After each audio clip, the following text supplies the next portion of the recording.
Hello, great friends of Moments with Pastor Funke.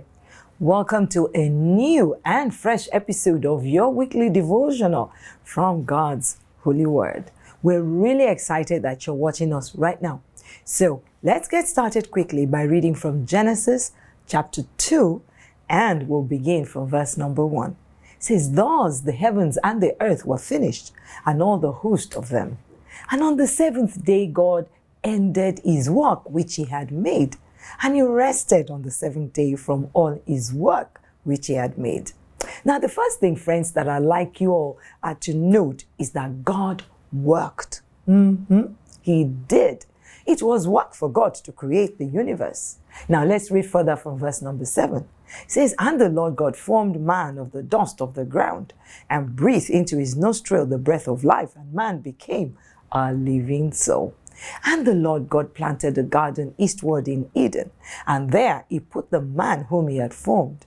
Now, friends, I want you to know that as soon as God formed man, he put him in the Garden of Eden and gave man work to do.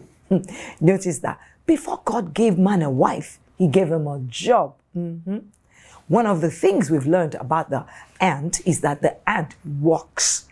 Verse 8 of Proverbs chapter 6 says, "Provides our meat in the summer and gathers our food in the harvest."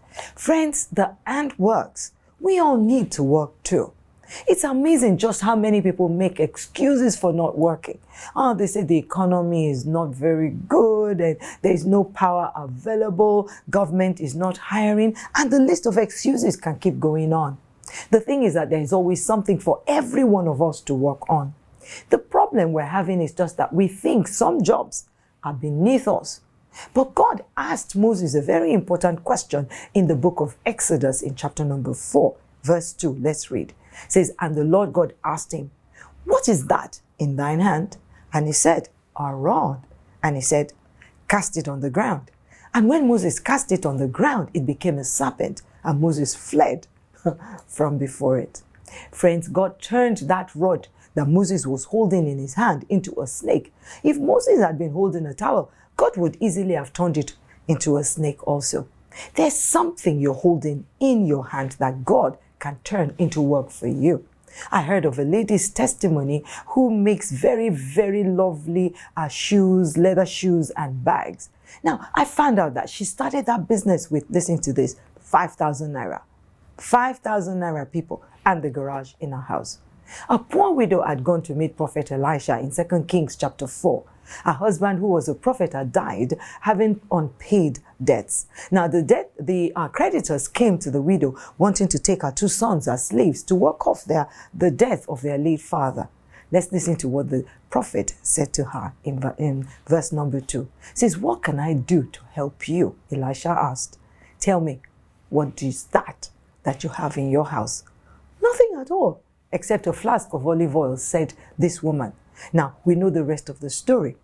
What she had at home, which she thought was nothing, was the thing that God used to clear her debt and deliver her family from bondage.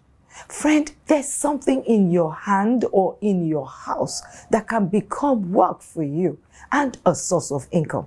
The problem is that we're not looking for it, or perhaps we just don't care to pick it up. Solomon, the wise king, told his audience in Ecclesiastes chapter 9 in verse number 10, he says, "Whatever you do, do well.